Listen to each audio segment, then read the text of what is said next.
தனுசுராசிக்காரர்களுக்கு April 14 2024 முதல் April 13 2025 வரை அதிர்ஷ்டயோகங்கள் நிறைந்த ஆண்டாக உள்ளது. இந்த வருடத்தில் கண்ணும் கருத்துமாக செயல்பட்டால் நல்லபல முன்னேற்ற வாய்ப்புகள் நிறைந்து கிடைப்பதற்கான அதிர்ஷ்டயோகங்கள் உண்டு. தனுசுராசிக்காரர்களாகிய உங்களுடைய ராசியின் அதிபதியான குரு மிகவலுவாக 5இல் பயணித்துக் கொண்டிருக்கிறார். 18 நாட்களுக்குப் பிறகு ராசிக்கு 6ஆம் இடத்திற்குள் நுழைந்தாலும் பெரிய அளவிற்கு பாதிப்புகள் இல்லை. சற்று சாதகமற்ற ஒரு சூழ்நிலையாக இருந்தாலும் கூட குரு தன்னுடைய சுபபார்வையால் மிகவும் வலுவாக 2 10 12 போன்ற இடங்களை பார்வையிடுகிறார். எனவே கண்டிப்பாக பல முன்னேற்ற மாறுதல்கள் உண்டு. சனி மிகவலுவாக ராசிக்கு 3ஆம் இடத்தில் ஆட்சிபலம் பெற்று சஞ்சரிக்கிறார். ராகுகேதுக்களின் வீரியம் குறைகிறது. மற்ற கிரகநிலைகள் பெரும்பாலும் வலுவாக பயணித்துக் கொண்டிருப்பதால் நல்லபல அதிர்ஷ்டயோகங்கள் கண்டிப்பாக இந்த வருட காலகட்டத்தில் கிடைப்பதற்கான யோகங்கள் உருவாகியுள்ளது. மேலும் கிரகநிலைகளின் அமைப்பு எப்படி உள்ளது என்று சற்று ஆழமாக துல்லியமாக ஆராய்ச்சி செய்து பார்ப்போம். தமிழ் புத்தாண்டை பொறுத்தவரைக்கும் கிரகநிலைகளில் பல மாறுதல்களை சந்திக்கக்கூடிய ஒரு ஆண்டாக கருதப்படுகிறது. அதிலும் குறிப்பாக தமிழ் புத்தாண்டு துவங்கிய ஏப்ரல் 14ஆம் தேதியிலிருந்து 18 நாட்களுக்குப் பிறகு மிகவும் வலுவாக சுக்கிரனின் ஆட்சி வீடான ரிஷபம் ராசிக்குள் நவக்கிரகங்களிலேயே பெருங்கொண்ட முழுமையான சுபகிரகமான தோஷமற்ற கிரகமான குருபகவான் நுழைகிறார். மனித வாழ்க்கையில் மிகப்பெரிய அளவில் சௌகரியங்களையும் செல்வ செழிப்புகளையும் திடீர் அதிர்ஷ்டயோகங்களையும் நிறைந்து கொடுக்கக்கூடிய சுக்கிரனின் ஆட்சி வீடான ரிஷபம் ராசிக்குள் குருபகவான் நுழைவது நீங்கள் எதிர்பாராத பல நல்ல செல்வ செழிப்புகளை நேர்வழியில் கொடுப்பதற்கான வாய்ப்புகளையும் யோகங்களையும் முழு சுபகிரகமாக இருக்கக்கூடிய குருபகவான் ஏற்படுத்திக் கொடுக்கிறார். அவருடைய சஞ்சார அமைப்பின் காரணமாக சில தடைகள் வந்தாலும் கூட அவருடைய சுபபார்வை மிகவும் வலுவாக பல்வேறு இடங்களை வலுப்படுத்துகிறது. குருபகவான் கன்னிராசி விருச்சிகம் ராசி மகரம் ராசி போன்ற 3 இடங்களை தன்னுடைய சுபபார்வையால் பார்வையிடுகிறார். குரு பார்க்கின் கோடி நன்மை என்று சொல்லக்கூடிய வகையில் குருவின் சுபபார்வை பல்வேறு இடங்களை வலுப்படுத்துவதால் பல்வேறு விஷயங்களில் இருக்கக்கூடிய காரிய தடைகள் சிரமங்கள் விலகும். பொருளாதார ரீதியான சிக்கல்கள் விலகி நல்ல முன்னேற்றங்கள் கிடைப்பதற்கான வாய்ப்புகள் உருவாகியுள்ளது என்பதை முழு சுபகிரகமாக தோஷமற்ற கிரகமாக இருக்கக்கூடிய குருபகவான் உறுதி செய்கிறார். இந்த தமிழ் வருடம் 2024 சித்திரை மாதம் துவங்கிய 18ஆம் தேதிக்கு பிறகு ரிஷபம் ராசியில் அமரக்கூடிய குரு இந்த தமிழ் வருடம் முழுவதுமே ரிஷபம் ராசியில்தான் பயணித்துக் கொண்டிருக்கப் போகிறார். எனவே எதிர்பாராத நல்லபல சந்தர்ப்பங்களை கண்டிப்பாக ஏற்படுத்திக் கொடுப்பார். அதே நேரத்தில் வக்ரகதியிலும் குரு வலுவிழந்து சஞ்சரிப்பார். அந்த காலகட்டங்களில் சிறு சிறு மாறுதல்கள் ஏற்படுவதற்கான சாத்தியக்கூறுகள் உண்டு.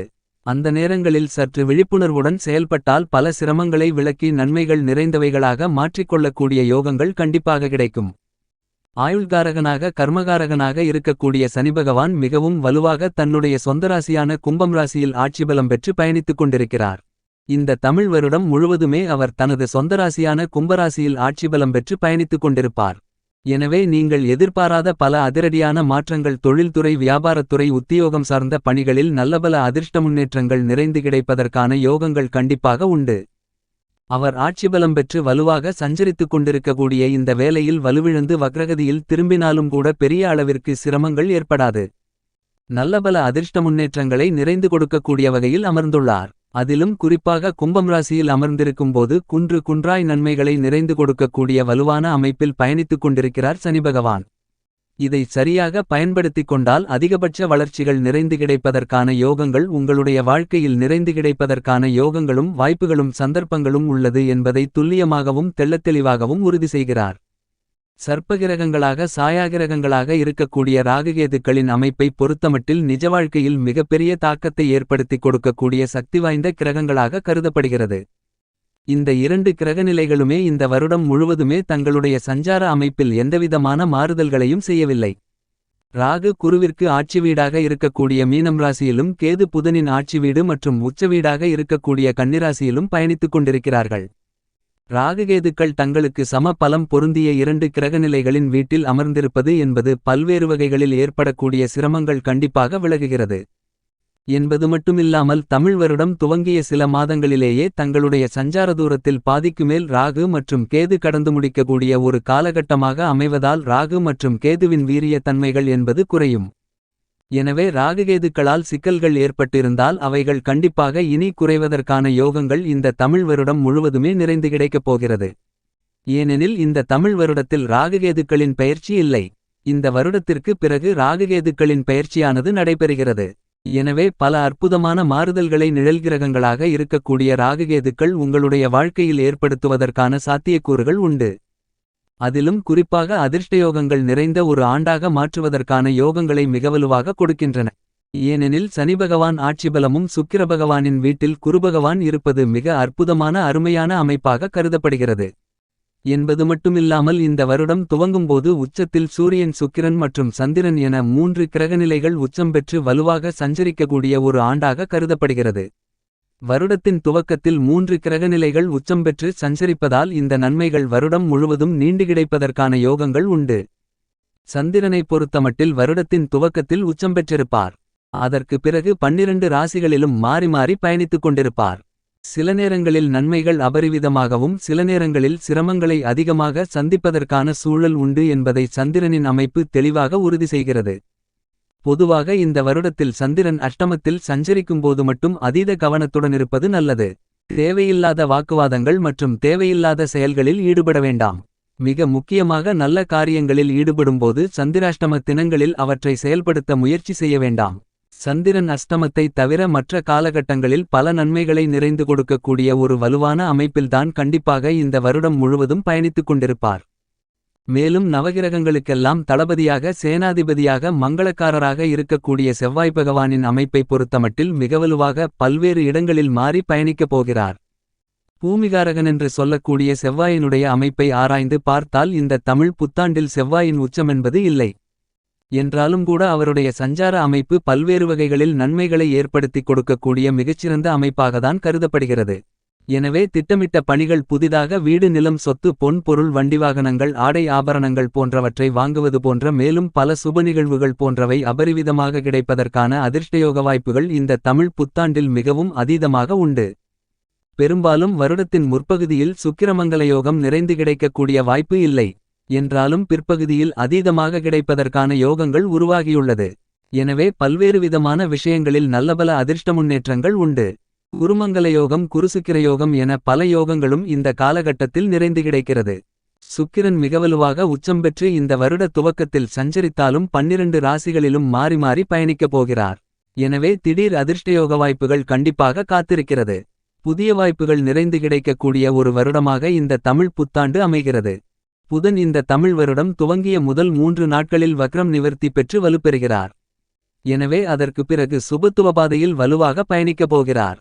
கல்விகாரராக, புத்திகாரராக, வித்தைக்காரராக இருக்கக்கூடிய புதன் சுபத்துவபாதையில் திரும்பி இருப்பது திட்டமிடக்கூடிய காரியங்கள் அனைத்திலும் வெற்றிகள் நிறைந்து கிடைக்கும். முதன்மை கிரகமாக ராஜகிரகமாக இருக்கக்கூடிய சூரியன் இந்த வருட துவக்கத்தில் உச்சம் பெற்றும் பிறகு 12 ராசிகளிலும் மாறி மாறி பயணிக்கப் போகின்ற இந்த வருடத்தில் சூரியன் சாதகமற்று இருக்கக்கூடிய தருணங்களில் சற்று கவனம் தேவை. அலட்சியத்துடன் செயல்பட்டால் உடல் நல ஆரோக்கிய தொல்லைகள், அலைச்சல்கள், தேவை இல்லாத விரயங்கள் போன்றவற்றை சந்திப்பதற்கான சூழ்நிலைகள் உண்டு. எனவே இவற்றை தவிர்க்க வேண்டுமென்றால் கண்டிப்பாக அலட்சியங்களை தவிர்த்து விழிப்புணர்வுடன் செயல்பட வேண்டிய ஆண்டாகவும் உள்ளது என்பதை சூரியன் உறுதி செய்கிறார். இருந்தாலும் இந்த தமிழ் புத்தாண்டில் பெரும்பான்மையான கிரகநிலைகள் அபரிவிதமான நன்மைகளையும் முன்னேற்றங்களையும் அள்ளிக் கொடுக்கக்கூடிய வலுவான அமைப்பில்தான் சஞ்சரித்துக் கொண்டிருக்கின்றன. அதிலும் குறிப்பாக வருடத்தின் துவக்கத்தில் சூரியன், சுக்கிரன் மற்றும் சந்திரன் ஆகிய 3 கிரகநிலைகள் உச்சம் பெற்றும் பிறகு இந்த வருடத்தின் மத்திம பகுதியில் புதன் உச்சம் பெறுகிறார். இந்த 4 கிரகநிலைகளின் உச்சம் நிறைந்த ஆண்டான இந்த தமிழ் புத்தாண்டு கண்டிப்பாக பல்வேறு விஷயங்களில் ஏற்படக்கூடிய தடைகளை விலக்கி நன்மைகளை நிறைந்து கொடுக்கக்கூடிய மிகச்சிறந்த அற்புதமான அருமையான தமிழ் புத்தாண்டாக அமைகிறது என்பதை கிரகநிலைகள் துல்லியமாக தெளிவாக உறுதி செய்கின்றன. இந்த மாதிரியாக கிரகநிலைகளை அமைப்பு இருக்கின்றபோது தனுசு ராசிக்காரர்களாகிய உங்களுக்கு ராசியின் அதிபதியாக இருக்கக்கூடிய குரு முழு சுபகிரகமாக இருக்கிறார். அவர் மிகவலுவாக 5இல் சஞ்சரிக்கிறார். இந்த வருடம் துவங்கிய 18 நாட்களுக்கு பிறகு 6ஆம் இடத்திற்குள் நுழைகிறார். பொதுவாக குரு ரண ருண ரோக சத்ருஸ்தானமாகிய 6இல் சஞ்சரிப்பது சற்று சாதகமற்ற ஒரு அமைப்பாகத்தான் கருதப்படுகிறது. ஏனெனில் 5ஆம் இடத்தை ஒப்பிடுகையில் 6ஆம் இடத்தில் அலைச்சல்களும் கடன் சார்ந்த தொல்லைகளும் ஆரோக்கிய தொல்லைகளும் அதிகரிப்பதற்கான சூழல் உண்டு என்பதை துல்லியமாகவும் தெளிவாகவும் குரு உறுதி செய்கிறார். எனவே சற்று கவனத்துடன் செயல்பட வேண்டும். என்றாலும் ராசியின் அதிபதியாக குரு இருக்கிறார். எனவே பெரிய அளவிற்கு சிரமங்கள் ஏற்படாது. ஏனெனில் மிகவலுவான சனி ராசிக்கு 3ஆம் இடத்தில் ஆட்சிபலம் பெற்று பயணித்துக் கொண்டிருக்கிறார். சனி மிகவலுவாக சஞ்சரிப்பதால் கண்டிப்பாக ராசியின் அதிபதியிடமிருந்து பெரிய அளவிற்கு நன்மைகள் கிடைப்பதற்கான வாய்ப்புகள் உண்டு. ஏனெனில் குரு பார்க்கின் கோடி நன்மைகளென்று சொல்லக்கூடிய வகையில் குருவின் சுப பார்வை வாக்குஸ்தானம் குடும்பஸ்தானம் தனஸ்தானமென்று சொல்லக்கூடிய இரண்டிலும் வேலைஸ்தானம் தொழிற்ஸ்தானம் ஜீவனஸ்தானம் கர்மஸ்தானமென்று சொல்லக்கூடிய 10ஆமிடத்திலும் விரயஸ்தானமென்று சொல்லக்கூடிய 12ஆமிடத்திலும் வலுவாக பதிகிறது. எனவே விரய செலவுகள் குறையும். தொழில் சார்ந்த பணிகளில் நல்ல வளர்ச்சிகள் கிடைக்கும். குடும்பத்தில் சுப நிகழ்வுகள் நடைபெறும். தனரீதியான தொல்லைகள் போராட்டங்கள் விலகுவதற்கான யோகங்கள் கண்டிப்பாக உண்டு என்பதை குரு உறுதி செய்கிறார். சனி 3இல் மிகவலுவாக ஆட்சிபலம் பெற்றிருப்பதால் உத்தியோகம் ரீதியாக நிரந்தர அரசு வேலைவாய்ப்புகள் கிடைத்தல் உள்ளிட்ட பல நன்மைகள் நிறைந்து கிடைப்பதற்கான யோகங்கள் கண்டிப்பாக உண்டு. நீங்கள் எடுக்கக்கூடிய காரியங்கள் அனைத்திலும் மிகப்பெரிய அளவில் காரிய வெற்றிகள் நிறைந்து கிடைப்பதற்கான யோகங்களை ஏற்படுத்திக் கொடுக்கிறார். புதிய வேலைவாய்ப்புகள் வெளிநாட்டு வேலைவாய்ப்புகள் உத்தியோகம் சார்ந்த பணிகளில் நீங்கள் எதிர்பார்க்கக்கூடிய சலுகைகள் என அனைத்தும் மிகச்சிறப்பாக அமையும். தொழில்துறையில் எவ்வளவு போட்டிகளிருந்தாலும் அவற்றை சிறப்பாக கையாளுவதற்கான யோகங்களை கொடுக்கிறார் சனி. மத்திய மாநில அரசின் சலுகைகள் உள்பட பல்வேறு விதமான நன்மைகளும் யோகங்களும் அதிர்ஷ்டங்களும் நிறைந்த ஒரு காலகட்டமாக கருதப்படுகிறது. ராகு 4ஆமிடத்திலும் கேது 10ஆமிடத்திலும் இருந்தாலும் எதிர்மறையான சிந்தனைகள் கற்பனையான அச்சங்கள் அனைத்தும் குறையக்கூடிய வகையில் அவற்றின் வீரியங்கள் குறைகிறது. ராகுகேதுக்களின் வீரியம் குறைவதால் பல நன்மைகள் கண்டிப்பாக உருவாகிறது. ஏனெனில் ராகுகேதுக்கள் தங்களுடைய சஞ்சார தூரத்தில் பாதிக்கு மேல் கடந்து முடித்துவிட்டனர். எனவே நல்லபல அதிர்ஷ்ட முன்னேற்றங்கள் ராகுகேதுக்களின் அமைப்பால் உருவாகிறது. ராசியின் அதிபதியான குருவின் நட்புகிரகமாக இருக்கக்கூடிய செவ்வாய் பெரும்பாலும் இந்த வருடத்தில் சாதகமாக பயணிக்கப் போகிறார்.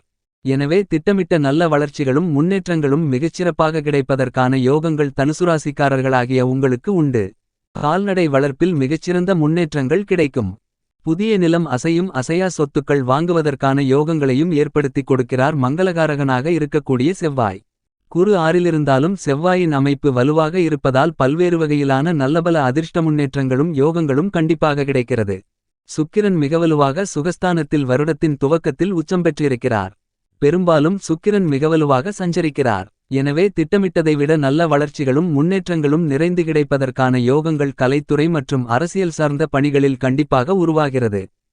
எந்த காரியத்தை கையில் எடுத்தாலும் அவற்றில் வெற்றிகளும் அதிர்ஷ்டயோகங்களும் நிறைந்தவைகளாக மாற்றிக்கொள்ளலாம். தசா புத்திகள் வலுவாக இருக்கும்பட்சத்தில் வெற்றி வாய்ப்புகள் அதிகாரமும் ஆளுமையும் நிறைந்து கிடைப்பதற்கான யோகங்கள் கண்டிப்பாக உண்டு என்பதை சுக்கிரன் உறுதி செய்கிறார். புதன் இந்த வருடம் துவங்கிய 3 நாட்களிலிருந்து வக்ரம் நிவர்த்தி பெற்று சுப பாதையில் பயணிக்கப் போகிறார். புதனின் இந்த வக்ர நிவர்த்தி அனைத்திலும் நல்லபல முன்னேற்றங்களை பெற்றுக் கொடுக்கிறது. சூரியன் பெரும்பாலும் சாதகமாக பயணிக்கிறார். எனவே அதீத நன்மைகளை ஏற்படுத்தி கொடுக்கக்கூடிய வலுவான அமைப்பிலும் பயணிக்கிறார் என்பது மட்டுமில்லாமல் சந்திரனும் பெரும்பாலும் இந்த வருடம் முழுவதுமே மிகச்சிறப்பாக பயணிக்கப் போகிறார்.